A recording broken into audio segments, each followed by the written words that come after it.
Angela Stanford stood on the first tee at Bethpage Black before sunrise, soaking in the electric atmosphere of Ryder Cup Friday. The 2026 U.S. Solheim Cup captain, alongside her European counterpart Anna Nordqvist, arrived around 6 a.m. to witness the spectacle she'd heard so much about but never experienced firsthand.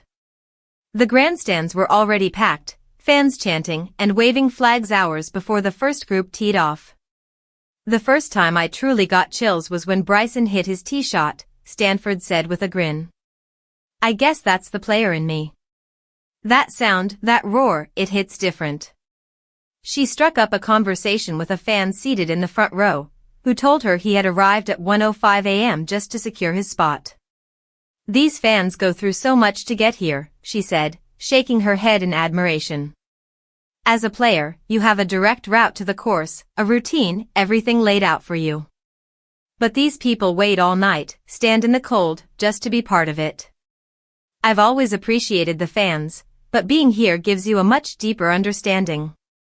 Stanford spent much of her morning touring the U.S. team facilities, observing how the PGA of America organized one of the most logistically complex events in sports.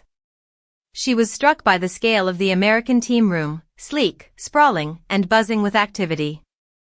"It's impressive," she said. "I'd love to see more consistent build-outs for players at the Solheim Cup. Each venue is so different, and there's a lot we can take away from how they do things here." LPGA staff members were also in attendance, taking notes on everything from hospitality structures to spectator flow.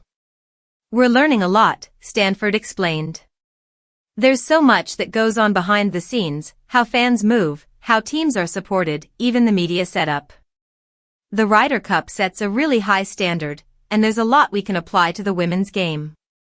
Among those watching the spectacle unfold was LPGA Commissioner Craig Kessler, who previously served as COO of the PGA of America. Pat Bradley, Hall of Famer and aunt of U.S. Captain Keegan Bradley, was also on hand, proudly watching the action from the first tee. Nordqvist, too, found herself captivated by the scale and passion of the event. "I've never been to a Ryder Cup before, so it's been really special," she said. "The last 2 days have been full of inspiration. You pick up on little things, how players interact, how captains manage energy, even how the crowd is handled. It's all fuel for what I want to bring to the Solheim Cup." For both captains, the morning was more than just a field trip, it was a glimpse into what's possible. The energy, the precision, and the connection between fans and players offered a blueprint for elevating their own event. "It's about creating moments like this," Stanford said, her eyes still fixed on the tee box. "You can't help but be inspired."